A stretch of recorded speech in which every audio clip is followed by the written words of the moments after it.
행해야 온유할 수 있습니다. 라는 제목 가지고 하나님 말씀 증거하겠습니다. 저는 기독교인들이 꼭 봐야 될 영화 중에 하나가 이창동 감독의 밀양이라고 생각합니다.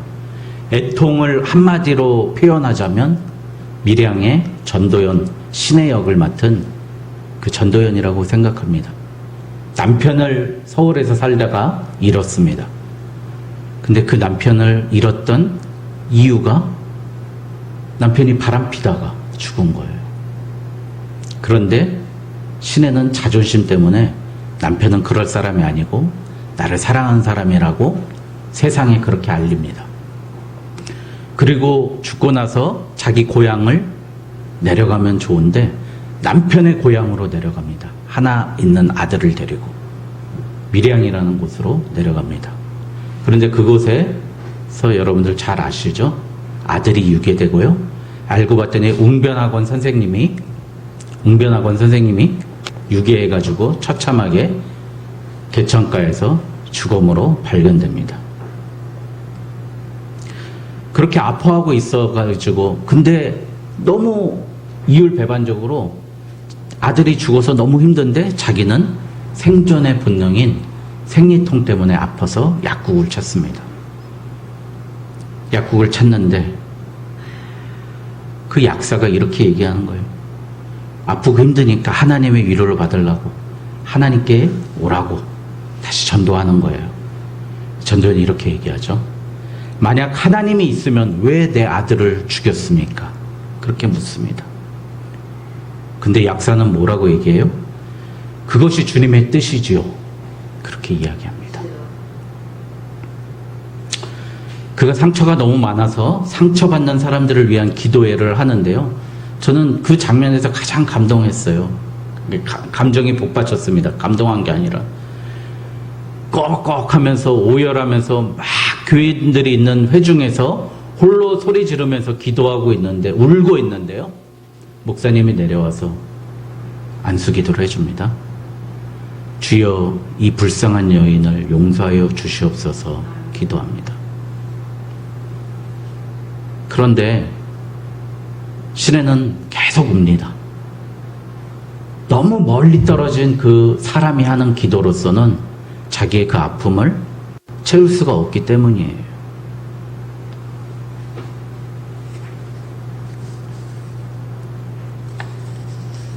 그리고 자기 아들을 죽인 그 사람을 또 가식적이잖아요, 신혜가. 사람들한테 교회에서 나 그 사람 용서했습니다. 오늘 용서하러 교도소에 갑니다. 라고 교인들을 데리고 가죠. 그런데 거기서 어떻게 해요? 그 죄인이 자기 아들을 죽인 그 유괴범이 당신도 하나님 믿어서 너무 기쁘고 감사합니다.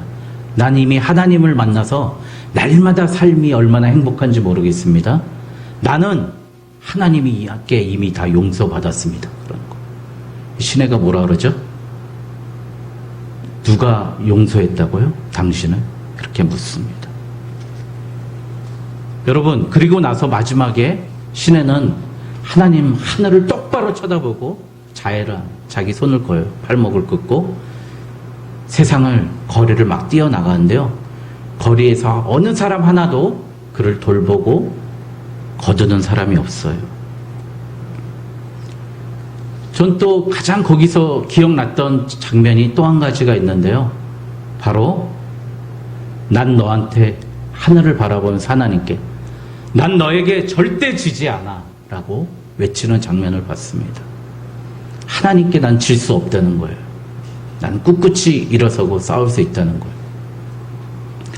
저는 그 영화가 무엇을 말하느냐, 기독교를 비판하는 영화가 아니라요, 기독교가 그렇게 천편일률적으로 구원을 얘기하고 천국을 얘기하고 복을 얘기하고 기쁨을 얘기한다는 것을 비판하는 게 아니라요, 그 영화에서는요, 한 사람의 고통을 너희가 아느냐, 그 사람의 아픔을 네가 아느냐, 아들 잃은 슬픔을 아느냐, 남편 잃은 슬픔을 너희 말로는 다 할 수 없다는 거예요. 이 세상의 언어로, 이 세상의 물질로 그 사람의 아픔을 다 할 수 없다는 거예요.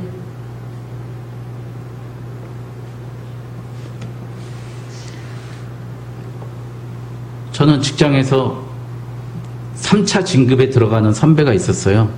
그래서 선배님 우스갯소리로 우리 하는 말로 이번에 진급하시면 이제 진급 발표가 일주일 남았는데 선배님 이번에 진급하시면 술 한잔 사시죠? 우리 말로 그렇게 얘기를 했어요. 그랬더니 그 선배가 갑자기 제 얼굴을 또라지게 쳐다보면서 너 내가 지금까지 얼마나 힘든지 아냐고, 너 2번 진급 떨어져 봤냐고, 내가 죽으려고 얼마나 고민했냐고, 그 아픔을 아냐고, 네가 함부로 어떻게 나한테 그런 말 할 수 있냐고, 그 선배한테 그런 말을 들은 적이 있었어요. 여러분, 상처받은 사람은요 우리가 무슨 말을 해도 위로되지 않습니다. 근데 전도연을 끝까지, 신혜를 끝까지 위로했던 영화에서 한 사람이 있어요. 종찬이라는 송강호 역이 있는 사람이에요. 항상 종찬과 신혜는 붙어있지 않고 딱 1m 떨어져서 있습니다. 가까이 다가가지도 않고 너무 멀지 않은 그 거리를 유지하면서 신혜의 편이 돼줍니다. 자기 아들을 잃었을 때 시어머니는 그 신혜를 욕하지만 종찬, 송강호는 그 시어머니와 동생을 욕하면서 신혜의 편이 돼주는 거예요. 내 편이 돼주는 거예요. 그게 바로 애통하는 사람과 애통하는 사람의 마음을 아는 그런 사람입니다. 여러분, 오늘 말씀에 애통하는 자는 복이 있나니 그들이 위로를 받을 것이며, 이게 새 번역에는 하나님의 위로를 받을 것이며 라고 되어 있습니다. 여러분, 그러면 하나님의 위로는 어떻게 받습니까? 어떻게 받아야 되죠? 하나님의 위로받는 사람은 애통해야 된다고 그러는데, 여러분들 애통해 보신 적 살면서 있잖아요. 그렇죠? 하나님, 이번 한 번만 제발 날 용서해 주시옵소서. 이번 한 번만 제발 봐주시옵소서. 내가 하나님 앞에 더 이상 범죄하지 않겠습니다. 내가 어떤 일이라든 하겠습니다. 라고 기도하는 게 저도 100번은 넘는 것 같아요. 그런데 그 문제가 해결되면 어떻게 되죠? 사람은 다 잊어버려요. 내가 언제 그랬냐는 듯이 오늘 불편한 게 하나님께는 불평이 됩니다.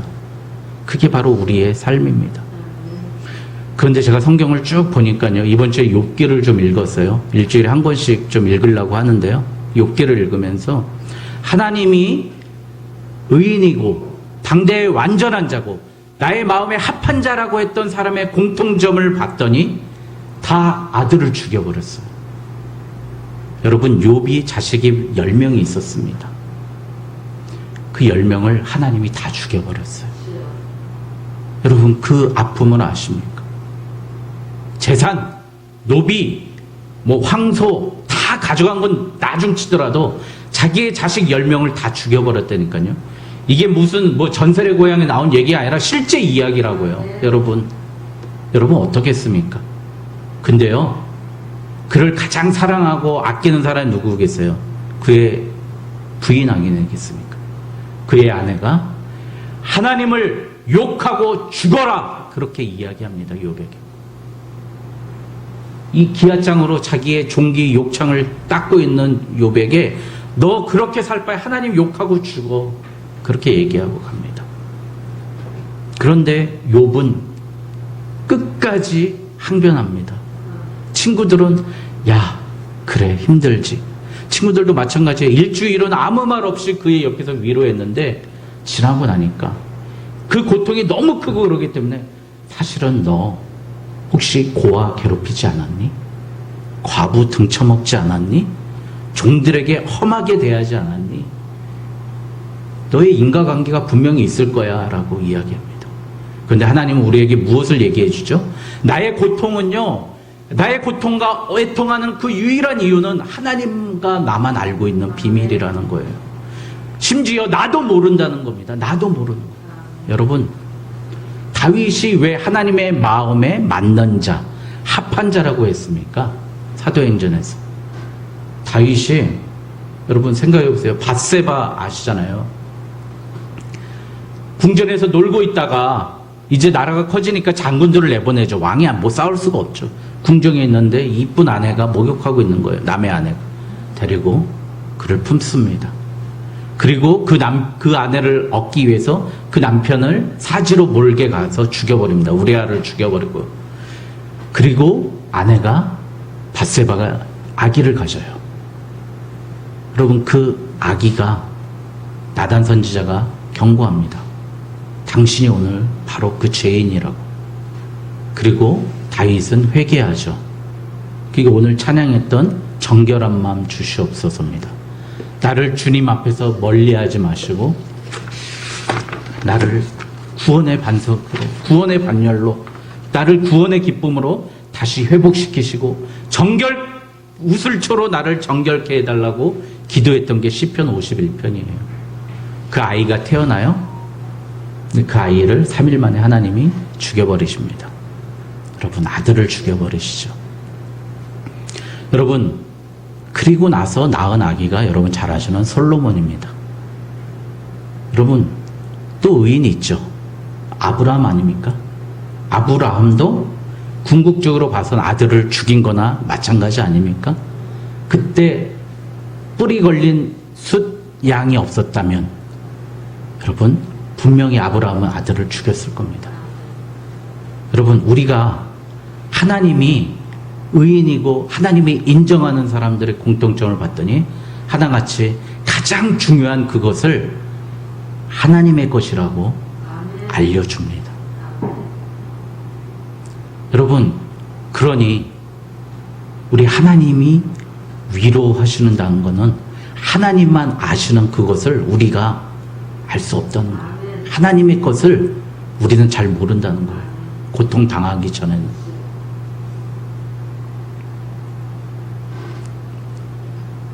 저도 이런 적이 있었습니다. 하나님 한번 봅시다. 내가 얼마나 타락하는지. 하나님이 나를 왜 벌 안 하시는지 진짜 희한하네요. 그런 생각 가진 적이 있었어요. 그런데요, 그 생각을 가진 지 딱 1년 후에 제가 가장 소중히 여기는 것, 명예거든요. 저는 진짜 명예를 되게 소중히 여겨요.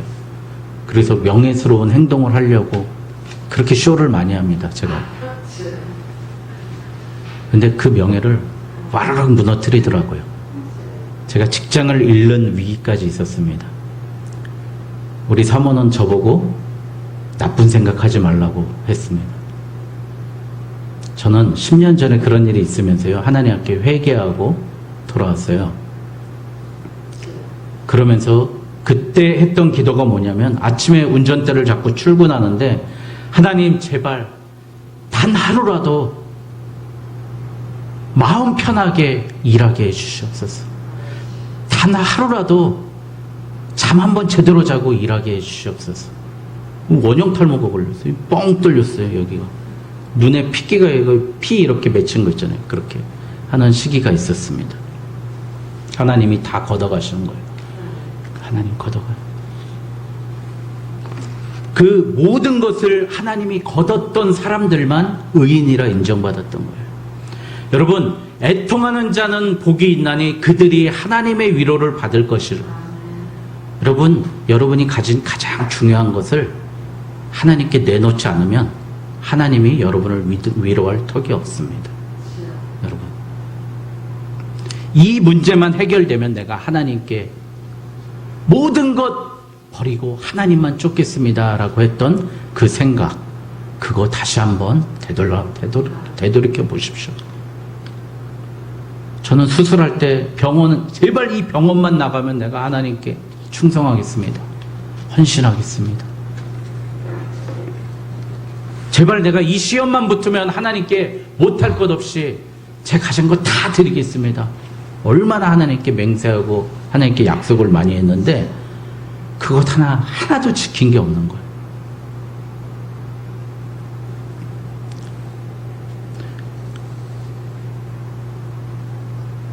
욥은요, 그래서 그래요. 어찌 바른 말이 내게는 일이 쓴가, 그렇게 이야기합니다. 사람들의 말로는요, 우리 위로할 수 없습니다. 여러분, 우리 첫 번째로 오늘 다른 사람을 위로한답시고 나서지 마십시오. 가정관계가 불편한 사람에게 남편 요즘에 어때요? 그런 거 물어보지 마시라고요. 직장을 잃은 사람한테 직장 구했어요? 그런 거 물어보지 말라고요.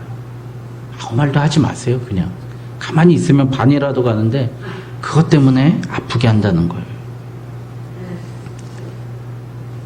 근데 두 번째 오늘 이어서 하는 말씀이 온유한 자는 복이 있나니 그들이 땅을 기업으로 받을 것이며. 여러분, 그렇게 애통한 사람만이 온유할 수 있다는 거예요. 내 아들을 잃어본 슬픔을 겪어본 사람만이 내가 사람을 어떠한 사람도 나보다 낮은 사람으로 볼 수 없다는 거예요. 겸손할 수 있다는 겁니다. 프라우스라는 게요, 겸손이라는 뜻이거든요. 그러니까 온유라는 뜻이요, 겸손이라는 뜻인데, 이 겸손은 어디서부터 시작됩니까? 내가 낮아짐에부터 시작합니다. 내가 애통할 때, 모든 걸 다 잃어버렸을 때 내가 겸손할 수 있습니다. 여러분, 요즘에 목사님들이 다 정치화돼 있잖아요. 예? 이렇게 뭘 그렇게 비판할 게 많은지 모르겠어요. 예?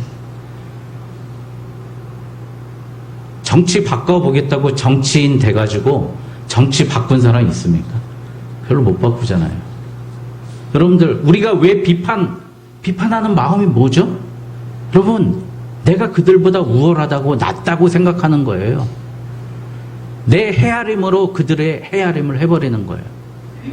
똑같이 내가 당하겠죠. 여러분, 그게 바로 비판이에요. 온유하지 못함입니다. 여러분, 솔직히 말씀드려서 내가 할 수 없는 것, 내가 해보지 않은 것에 대해서 남들에게 이야기하지 마십시오. 여러분, 왜 이재용이 돈 많다고 그를 비난합니까? 그 돈 가난한 사람들한테 나눠주지. 여러분, 그런 소리 하지 마세요. 내 돈 가지고 한번 가난한 사람 나눠주면서 그런 소리 하라고요.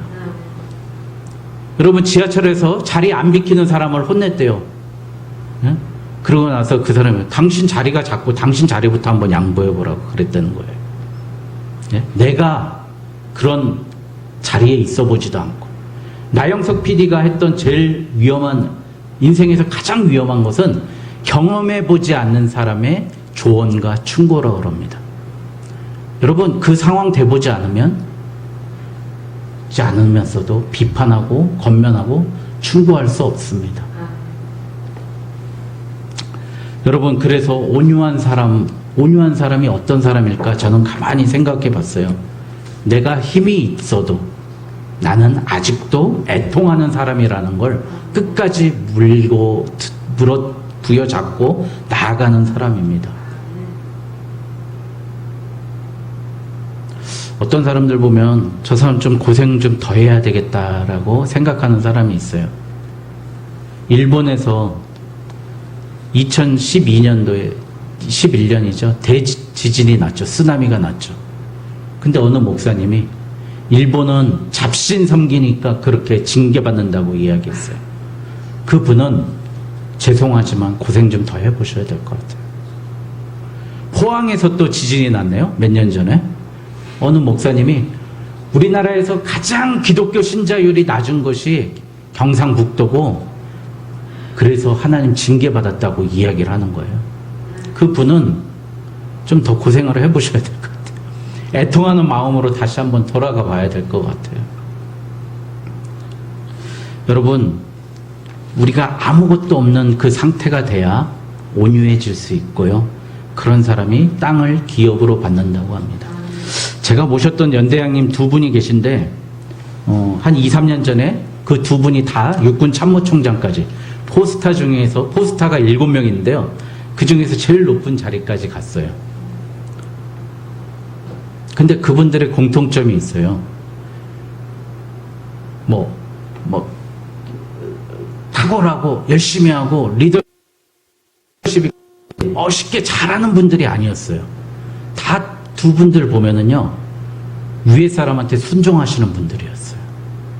자기는 절대 자기를 드러내지 않는 분이었어요. 위에서 내려온 지시는 무조건 고개 숙이고 순종하는 분이었어요. 그분들은 둘 다. 심지어 전투 준비 태세를 점검해야 된다고 추석이었는데 추석 전날 저보고 갑자기 나오라는 거예요. 그래서 제가 파주 이마트 있는 데서요, 그 탄현 마을 있는 일산까지 그 연대장을 다니면서 진지답사를 했어요. 그러면서 발로 밟고 뚫으면서 여긴 배수로 팔아 뭐해라 이렇게 이야기하시는 분이에요. 그분이 왜 그렇게 했을까요? 연대장이면, 예? 그런데 가서 좀 아는 사람 격려도 해주고 위로도 해주는데 바로 그 다음 주가 평가를 받는 날인데 평가 잘 받기 위해서 자신은 그 휴일을 희생하는 거예요. 또 한 분은 자기 참모들에게 매일 메일을 보내는 거예요. 매일 메일을 보내요. 제가 아까 얘기했던 분이 그 장준규 육군 참모총장이고 이번에 얘기한 분이 김용우 육군 참모총장. 그분은 자기 부하들한테 매일 메일을 보내요. 이 일은 이렇게 하고 이렇게 하고 이렇게 했으면 좋겠다. 그리고 회의 시간에 너희들 간부들은, 특히 장교들은 배 나오면 안 된다. 배 나오면 안 된다. 배 나오면 게으르고 밖에서 보기에 멍청해 보인다. 살찌지 말아라. 근데 그분은 이어폰 꽂고요. 아침에 그 사단, 넓은 사단을 계속 뛰어요. 매일 뛰세요. 날씬하고요. 항상 자기 모습을 스스로 몸으로 보이세요. 근데 그분들이요, 육군 참모총장이 돼서 정말 그분들에게 존경했던 건, 그분들의 매일 공격받았던 게 너무 신앙적으로 치우쳐 있다고, 기독교적으로 치우쳐져 있다는 거예요. 장준규 육군 참모총장님이 서강대에서 강의를 하는데, 유일하게 우리나라에서 동성애가 불법으로 적용되는 곳이 어디죠? 바로 군대입니다. 군대는 아직도 동성애를 불법으로 불허하고 처벌하게 돼 있어요. 사회는 안 그런데. 그거에 대해서 나는 끝까지 지키겠다라고 소신 있게 이야기한 거예요. 그런데 서강대에서 강의하는데 어떤 애가 난장을 피운 거예요. 막 끌어내리려고 그러고 막 이래버린 거예요. 서강대 어느 학생이. 당신 어떻게, 예? 소수자를 그렇게 보호하지 않느냐고 그러면서. 근데 그분은 끝까지 지키는 거예요. 여러분, 한 분은 마찬가지예요. 여러분, 자기 신앙을 끝까지 지키고 있으니까요. 하나님을 두려워하고요. 이 땅에서의 권위에 복종하시는 분. 그럴 때 하나님이 가장 높이 세운다는 거예요. 그런 사람들이 뭐예요? 땅을 기업으로 받는다는 겁니다. 여러분, 온유함은 제가 매일 말씀드리잖아요. 온유함이 어떤 사람이라고요? 내가 힘을 가져도, 힘이 있어도 겸손한 사람입니다. 참고 견디는 사람입니다. 여러분, 근데 우리는 온유함을 잘못 사용하고 있어요. 하나님께는 겸손하게 하나님의 질책은 받을 용기 있으시죠? 다 그렇죠. 하나님이 너 이거 잘못했어 그러면 지킬 용기 있잖아요. 그런데 사람이 너에게 당신 이거 잘못했습니다 라고 이야기하면 우리는 분노합니다. 그래서 로이드 존스 목사님이 이렇게 했어요. 하지만 다른 사람들이 나에 대해서 그렇게 질책하며 말하는 것이 얼마나 듣는 것이 어려운지라고 이야기했습니다. 여러분, 다른 사람에게 질책과 권면과 충고를, 사람들의 충고를 받을 수 있고 그거에 대해서 순종할 수 있음이 진정한 온유함입니다. 그런 사람이 땅을 기업으로 차지할 줄 믿습니다. 여러분, 말씀을 마무리하겠습니다. 여러분, 애통해서 가장 자기가 중요한 것을 잃었던 그 순간을 가지고 평생을 살았던 사람들이 의인이라 인정받았습니다. 아브라함은 이삭을 잃었을 때 그 마음으로 평생을 갔고요. 다윗은 자기 아들을 잃었던 마음으로 파수꾼이 새벽을 기다린 것 같이 내가 주를 기다리나이다. 주를 만나게 기다리나이다. 여러분, 군대 가서 보초 서봤잖아요. 나는 15분 지난 줄 알았는데 시계 보면 추운 겨울인데 5분밖에 안 지났어요. 너무 추운데. 그 파수꾼이 새벽을 기다리는 거, 보초가 새벽 동틀날을 기다리는 것 같이 내가 주님을 기다린다. 그게 다윗의 죽을 때까지의 마음이었습니다. 여러분, 우리 그런 적 다 있다고 제가 얘기했잖아요. 나 이번 한 번만 하나님 나를 강하게 해주시면 내가 하나님께 가겠습니다. 그런 애통한 마음 다 있었잖아요. 우리 어디다 다 팔아먹었습니까? 어디다 다 잊어버리고 지금 이렇게 교만하고 하나님 앞에 엎드리지 않고 겸손하지 않고 내 법대로 내 힘대로 하려고 하십니까? 죄송하지만 제가 그런 사람이에요. 내가 애통했을 때는요, 다른 사람 봐도 애통했어요.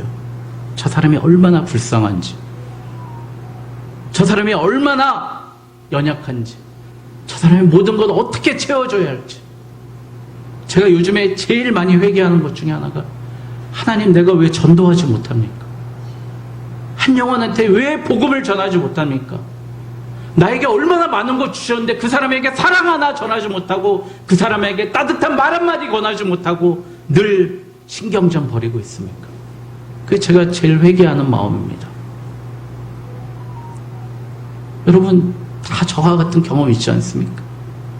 삼손이 죽을 때 이번 한 번만 나를 강하게 하사 저들을 죽이게 해달라고 했던 그 마음처럼 오늘 우리 마음속에 이번 한 번만 하나님 나 용서해 주시고 내가 평생 죽을 때까지 욥과 같이 다윗과 같이 애통하는 마음으로 살면서 온유한 마음으로 살면서 하나님의 위로와 하나님의 기업을 받겠습니다. 우리 계시록 21장 4절 읽고 말씀 마치겠습니다. 제가 읽어드릴게요. 하나님이 이제 새 예루살렘에서 우리를 불러서 하신 말씀입니다. 모든 눈물을 그 눈에서 닦아주시니 다시는 사망이 없고 애통하는 것이나 곡하는 것이나 아픈 것이 다시 있지 아니하리니 처음 것들이 다 지나갔음이로라. 할렐루야. 이 땅에서 애통하고 곡하고 눈물 흘리는 모든 아픈 것이 다 지나가고 하나님의 참 희락과 평강이 오늘 이 시간부터 우리에게 임할 줄 주님의 이름으로 축원드립니다. 기도하겠습니다.